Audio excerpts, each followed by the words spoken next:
Biographies évangéliques. Saint Philippe, saint Procore, saint Nicanor, saint Timon, saint Parménas. Le murmure des Grecs, c'est-à-dire des Juifs nés hors de la Palestine, contre les Hébreux, c'est-à-dire les Juifs nés dans la Terre sainte, donna lieu à l'institution de 7 diacres. Nous l'avons vu dans la biographie de saint Étienne. Ce qu'il importe de remarquer ici, et qui prouve la charité des premiers chrétiens, ce sont les noms des 7 élus. Tous ces noms sont grecs, comme celui de saint Étienne, qui en grec signifie couronne. Afin de faire cesser tout mécontentement, les bons fidèles, qui ne formaient qu'un cœur et qu'une âme, choisirent tous les diacres parmi les Grecs, c'est-à-dire, comme il vient d'être indiqué, parmi les Juifs étrangers à la Palestine.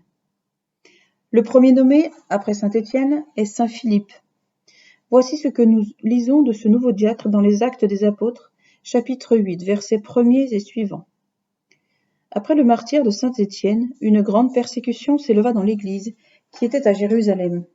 Et tous, excepté les apôtres, furent dispersés dans les régions de la Judée et de la Samarie. Or, Philippe, descendant dans la ville de Samarie, prêchait Jésus-Christ. Et ce peuple était attentif aux paroles de Philippe, l'écoutait avec une même ardeur, voyant les miracles qu'il opérait. Car les esprits impurs sortaient du corps de plusieurs possédés, jetant de grands cris, et un grand nombre de paralytiques et de boiteux furent guéris, et une vive joie se répandit dans cette ville. Quand les habitants eurent cru à la parole du royaume de Dieu, que Philippe leur annonçait, ils furent baptisés, hommes et femmes, au nom de Jésus-Christ. Cependant un ange du Seigneur parla à Philippe et lui dit : « Pars, et va du côté du Midi, sur la route qui conduit de Jérusalem à Gaza, celle qui est déserte. » Il sortit aussitôt et y alla. Dans le même temps, un Éthiopien eunuque, l'un des premiers de la cour de Candace, reine d'Éthiopie, et gardien de tous ses trésors, était venu à Jérusalem pour adorer le vrai Dieu, puis retournait assis sur son char, et lisait le prophète Isaïe. Or, l'Esprit dit à Philippe : « Avance, et approche-toi de ce char. » Philippe, accourant, entendit l'eunuque qui lisait le prophète Isaïe, et lui dit : « Croyez-vous comprendre ce que vous lisez ? » L'eunuque répondit : « Comment le pourrais-je si quelqu'un ne me l'explique ? » Et il pria Philippe de monter et de s'asseoir près de lui. Philippe lui expliqua le passage du prophète et lui annonça le Sauveur Jésus désigné par Isaïe. Et après qu'ils eurent marché quelque temps, ils vinrent en un lieu où il y avait de l'eau. Et l'eunuque dit : « Voilà de l'eau. Qu'est-ce qui empêche que je sois baptisé ? » Philippe dit : « Cela se peut, si vous croyez de tout votre cœur. » Et il répondit : « Je crois que Jésus-Christ est le Fils de Dieu. » Et il ordonna qu'on arrêtât son char, et tous deux descendirent dans l'eau, et Philippe baptisa l'eunuque. Dès qu'ils furent remontés hors de l'eau, l'Esprit du Seigneur enleva Philippe, et l'eunuque ne le vit plus, mais il alla dans son chemin plein de joie. Et Philippe se trouva dans Azote, et il annonçait en passant l'Évangile à toutes les villes, jusqu'à ce qu'il vînt à Césarée. Notre Seigneur avait dit : « Je suis venu apporter sur la terre non la paix mais le glaive. » Contre lui, le premier glaive fut tiré, et depuis, il n'est jamais rentré dans le fourreau. Pourquoi cette guerre éternelle ? Satan s'était emparé du monde, le royaume de Dieu, son ouvrage, sa propriété. Le Sauveur est venu pour chasser le voleur, reprendre son bien et délivrer ses sujets. Le démon n'a pas voulu lâcher prise, ni se laisser vaincre sans combat. Secondé par les passions humaines, il a tenu, et il tient encore tête à tous les envoyés du légitime propriétaire. Contre eux, il arme ses soldats, et par tous les moyens, il les persécute. Ce qu'il fait de nos jours, il le fit contre l'Église à son berceau. Mais ces persécutions ressemblent aux tempêtes qui portent au loin les objets déplacés par l'impétuosité de l'orage. De même, les ouragans suscités contre l'Église portent au loin les sermons de la bonne doctrine, et l'Église gagne d'un côté ce qu'elle perd de l'autre. Ainsi, il y en a toujours été. Et ainsi, il en sera toujours, et ce n'est pas le moins éclatant des miracles. Obligé de quitter Jérusalem, le diacre Philippe descendit dans la Samarie. Le texte sacré est d'une parfaite exactitude géographique. Jérusalem est beaucoup plus élevée que Samarie, dont elle est éloignée d'environ 16 lieues. Capitale de la province samaritaine et métropole du royaume d'Israël, Samarie, sous le règne d'Hérode l'infanticide, perdit son nom. Pour faire sa cour à l'empereur Auguste, le royal bourreau changea le nom de cette ville en celui de Sébaste ou Augusta. Par les cirques, les théâtres, les palais qu'il y construisit, il en fit une ville païenne, comme aujourd'hui les révolutionnaires italiens travaillent stupidement à faire de Rome une ville moderne. Les Actes des Apôtres nous apprennent que saint Philippe opéra à Samarie un grand nombre de miracles, suivis de nombreuses conversions. Les miracles étaient les lettres de créance des apôtres. Rien n'est moins étonnant qu'il les ait produites toujours et partout. Le plus étonnant des miracles serait la conversion du monde sans miracle. Cependant, le diacre thaumaturge fut appelé à une nouvelle conquête. Le Saint-Esprit lui ordonna de se rendre immédiatement du côté du Midi, sur la route qui venait de Jérusalem à Gaza. Cette dernière ville, éloignée de Samarie d'une dizaine de lieues, est appelée déserte. En effet, après qu'Alexandre le Grand se fut emparé de Tyr, il mit le siège devant Gaza. Ce siège dura 2 mois, et le vainqueur irrité fit de la ville un tombeau éternel. Or, celui que saint Philippe était appelé à convertir était un grand seigneur d'Éthiopie, trésorier général de la reine Candace. Comme beaucoup de gentils, il était venu à Jérusalem pour adorer le vrai Dieu. Et tel était son désir de s'instruire de la religion, qu'il lisait assis sur son char le prophète Isaïe. Mais il ne le comprenait pas. Ce qui arrive à tous ceux qui veulent lire l'écriture sans guide et sans commentaire. Saint Philippe lui explique le passage du prophète, et l'explique si bien qu'il démontre clairement la divinité de notre Seigneur annoncée par Isaïe. Subitement éclairé, le prince éthiopien demande aussitôt le baptême. Pendant l'entretien, le char arrive près d'une fontaine et le baptême est conféré. Depuis cet événement, la fontaine prit le nom de fontaine de l'Éthiopien. Elle se trouve à mi-chemin entre Jérusalem et Gaza, près de Bethsura. Elle sort du pied d'une montagne et ne tarde pas à disparaître sous terre. La conversion de l'Éthiopien a cela de remarquable qu'elle est l'accomplissement littéral d'une prophétie faite par David 1000 ans plus tôt. L'Éthiopie, dit-il, viendra la première vers Dieu. En effet, le prince éthiopien est le premier gentil converti par les apôtres. Aussi, les Éthiopiens se glorifient, encore aujourd'hui, d'avoir été la première nation entrée dans le bercail du divin pasteur. Leur tradition constante porte que le grand trésorier convertit la reine et celle-ci tout son royaume. Elle ajoute que le zélé néophyte reçut, dans la ville de Nadaber, l'apôtre saint Matthieu lorsqu'il vint prêcher en Éthiopie, et que lui-même, devenu apôtre, évangélisa l'Arabie heureuse, les contrées voisines, et couronna sa prédication par le martyre. Quant à saint Philippe, il eut à peine administré le baptême que le Seigneur le transporta en un clin d'œil dans la petite ville d'Azote, distante de la fontaine d'environ 14 lieues. Ce miracle, semblable à celui qui transporta le prophète Habacuc à Babylone pour porter la nourriture à Daniel dans la fosse aux lions, eut pour but de montrer au trésorier que celui de qui il avait reçu le baptême était un homme divin. Tout cela eut lieu la seconde année après l'ascension du Sauveur. D'Azote, le saint diacre se rendit à Césarée de Palestine, située entre Thora et Joppé.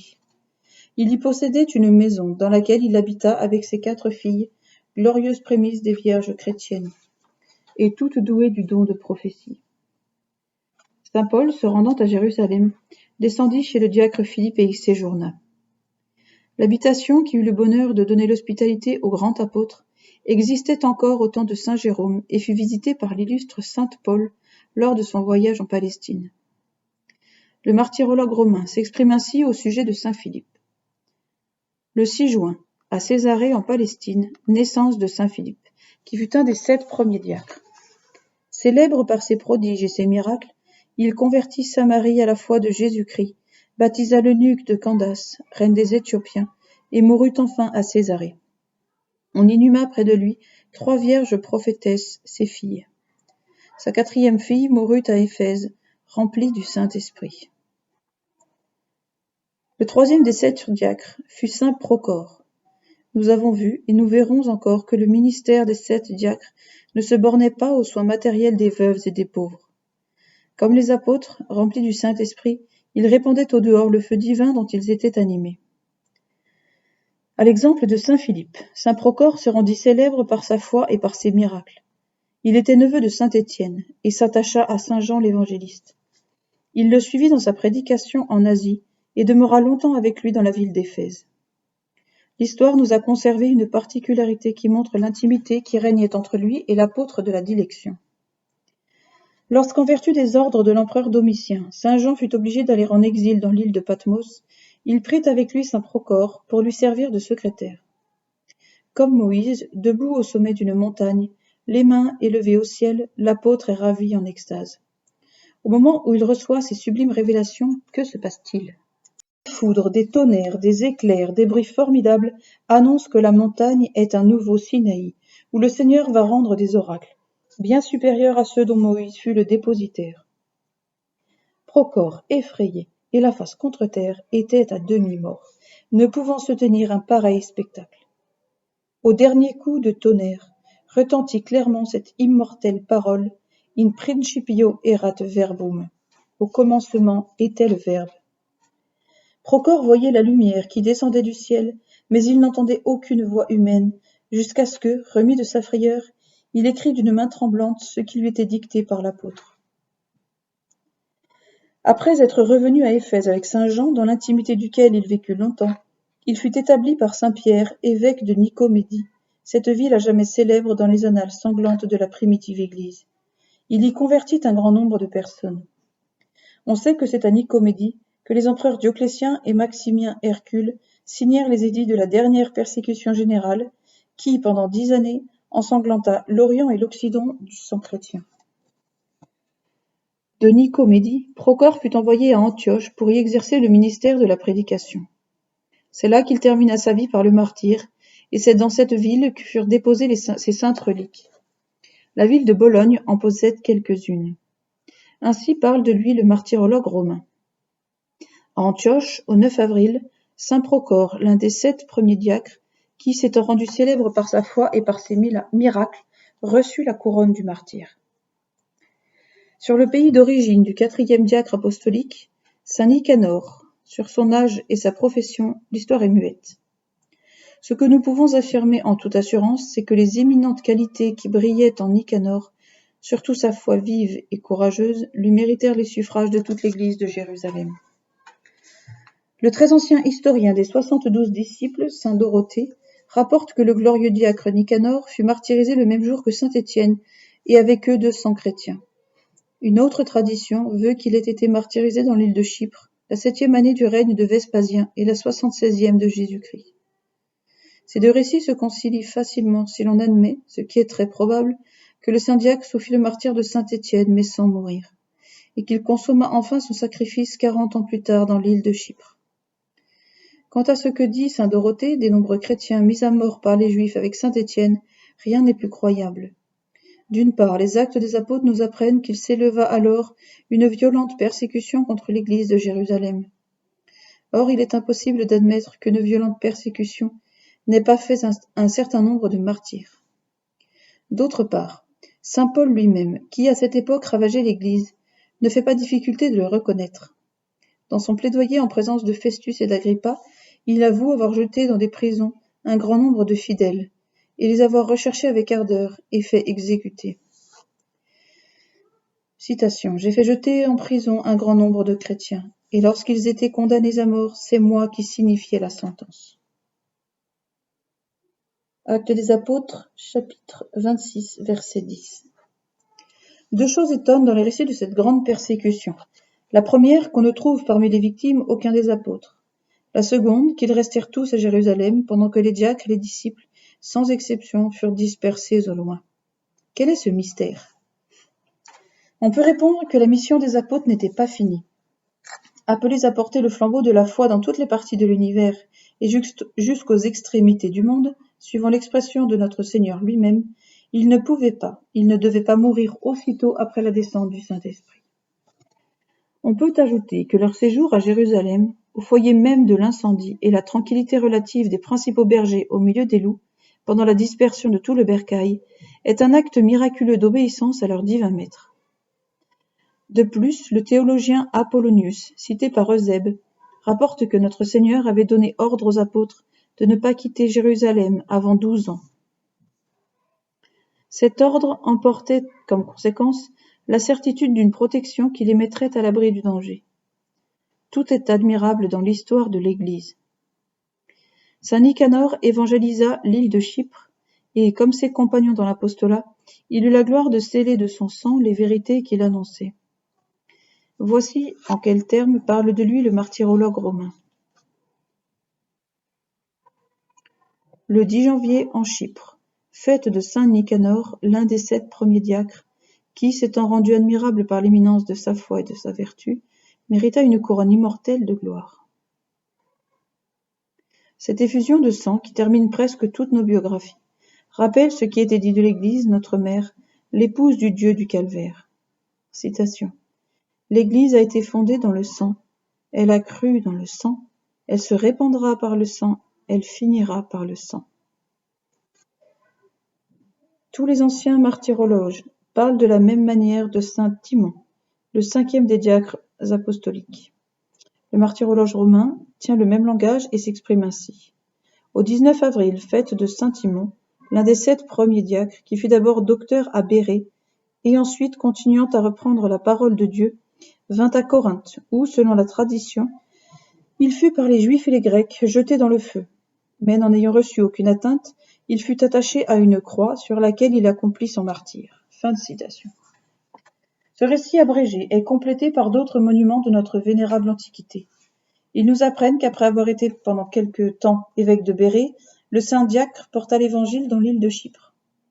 Quand saint Barnabé arriva dans cette île, il y trouva Timon et Tristion, 2 ministres du Seigneur. Or, Timon était en proie aux ardeurs d'une fièvre violente. Barnabé lui imposa les mains, lut sur lui l'évangile de saint Matthieu, et la fièvre cessa à l'instant par l'invocation du Christ notre Seigneur et Sauveur. Timon se trouva si parfaitement guéri que, rempli de joie, il se mit immédiatement à la suite de l'apôtre Barnabé. Après le martyre de saint Barnabé, Timon alla apporter l'évangile dans l'Asie et jusque dans l'Arabie. Les idolâtres de ce pays l'ayant persécuté et jeté dans les flammes, parce qu'il confessait glorieusement le nom du Seigneur Jésus. Il sortit du feu sain et sauf, et se rendit en Grèce, puis à Corinthe, où il obtint la palme du martyre. Les Juifs et les païens qui habitaient cette grande ville, ne pouvant souffrir que l'intrépide prédicateur acheva de détruire dans cette cité les restes du judaïsme et du paganisme, après avoir circonvenu la puissance proconsulaire, obtinrent la permission de le faire mourir. Ils le saisirent et le jetèrent au milieu des flammes d'un bûcher. Le feu, par un effet de la protection divine, l'ayant respecté, ils le crucifièrent comme son maître, et lui procurèrent ainsi la gloire de confirmer par sa mort la vérité qu'il avait annoncée durant sa vie. Suivons le saint diacre dans quelques-unes de ses courses apostoliques. Obligé comme tous les autres de fuir de Jérusalem, après la mort de saint Étienne, nous le trouvons à Bérée, qu'il évangélise en qualité d'évêque. Cette ville, encore existante aujourd'hui, sous le nom d'Alep, appartient aux Turcs qui s'en emparèrent en 1517. Son nom primitif était Chalibon, à cause de l'acier qu'on y fabriquait et qui était une branche considérable du commerce. D'Alep, Timon portait le flambeau de la foi dans l'Arabie, peuplé de bonheur par les descendants d'Ismaël. Ce vaste pays, situé au levant de la mer Rouge, se divise généralement en 3 parties. L'Arabie pétrée, l'Arabie déserte et l'Arabie heureuse. Laquelle fut évangélisée par notre diacre? L'histoire ne le dit pas. Nous voyons seulement que ni les chaleurs brûlantes des immenses plaines de sable, ni la multitude des animaux féroces ou venimeux, ni la barbarie des habitants n'arrêtèrent les premiers ouvriers de l'Évangile. Tous disaient comme saint Paul, « Je n'aime pas ma vie plus que mon âme. M'arrivera ce qu'il pourra, pourvu que s'accomplisse ma course et le ministère de la parole qui m'a été confié. » Si les peuples auxquels il portait la lumière de la vérité étaient assez malheureux pour refuser cet inappréciable bienfait, ils secouaient sur eux la poussière de leurs chaussures, et allaient à la recherche d'autres pays plus disposés à les entendre. Obligé de quitter l'Arabie, saint Timon passa dans la Grèce et se rendit à Corinthe. Sous tous les rapports, cette ville fameuse était digne de son zèle. Bâtie sur 2 golfes, le golfe de Lépante et le golfe d'Athènes, elle avait 2 ports, où abordaient de nombreux navires, chargés de marchandises et de richesses. Les mœurs de ses habitants étaient d'une dissolution proverbiale. Ils en étaient redevables à leur richesse même, mère du luxe et de la mollesse, ainsi qu'à l'adoration de la plus impudique des divinités. Frappée, comme toutes les anciennes capitales de la cité du démon, des châtiments mérités par ses crimes, Corinthe est morte de mort violente. Elle est réduite aujourd'hui à une bourgade et porte le nom de Cordos. On y compte à peine quelques milliers d'habitants. Comme elle était, aux premiers jours du christianisme, une des villes les plus importantes de l'Asie mineure, elle fut l'objet d'un zèle exceptionnel de la part de l'apôtre des nations. Saint Paul y résida 18 mois, y forma une église fervente, à laquelle il adressa ses 2 immortelles épîtres. Cette bonne semence, tombant dans une terre fécondée par le sang des martyrs et de saint Timon en particulier, produisit longtemps les plus belles moissons de foi et de sainteté. Le 6e diacre apostolique fut saint Parménas. Rabbin mort, savant archevêque de Mayence, au 8e siècle, rapporte dans sa vie de sainte Madeleine qu'au temps de la persécution des chrétiens à Jérusalem, le diacre Parménas fut embarqué sur la Méditerranée avec sainte Madeleine, sainte Marthe, Lazare, Marcelle leur servante et saint Maximin, un des 72 disciples de notre Seigneur.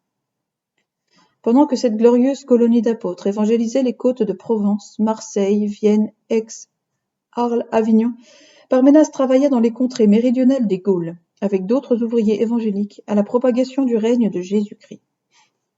Comme tous ceux qui avaient eu l'insigne faveur de voir le divin maître, d'avoir eu des rapports divers avec lui, et surtout d'avoir vécu à son école, Parménas était possédé de la noble passion de le faire connaître.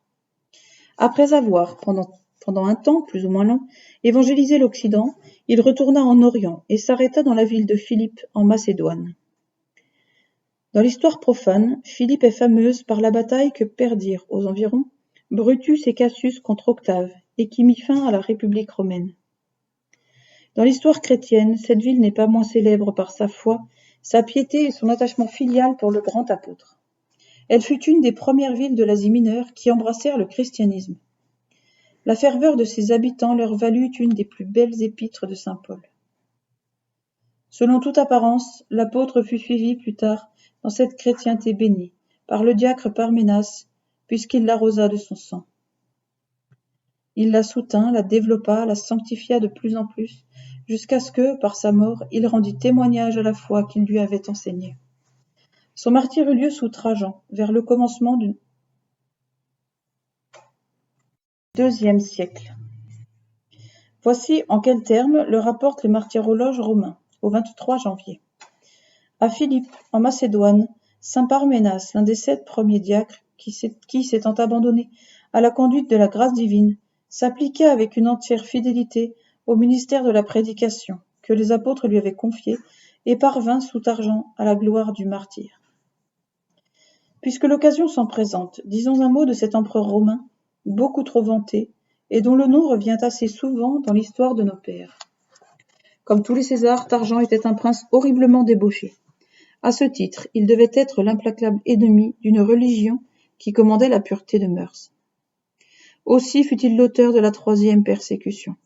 Sans doute, il ne signa pas de nouveaux édits, mais il persécuta et laissa persécuter en vertu des précédents édits de Néron et de Domitien. Sa lettre à Pline le Jeune autorisa le massacre des chrétiens en Bithynie. Sous le règne de cet empereur libertin, et par ses ordres directs, eut lieu le martyre du grand saint Ignace d'Antioche, la plus belle figure de martyr, parmi toutes celles qui brillent dans les annales sanglantes de la primitive Église.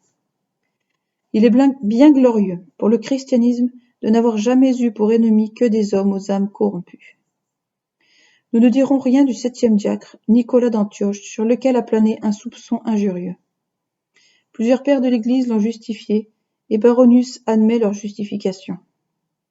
Néanmoins, pour cette seule raison, on ne l'a jamais compté au nombre des saints, et l'on n'a rendu aucun honneur à sa mémoire, ni dans l'Église grecque, ni dans l'Église latine.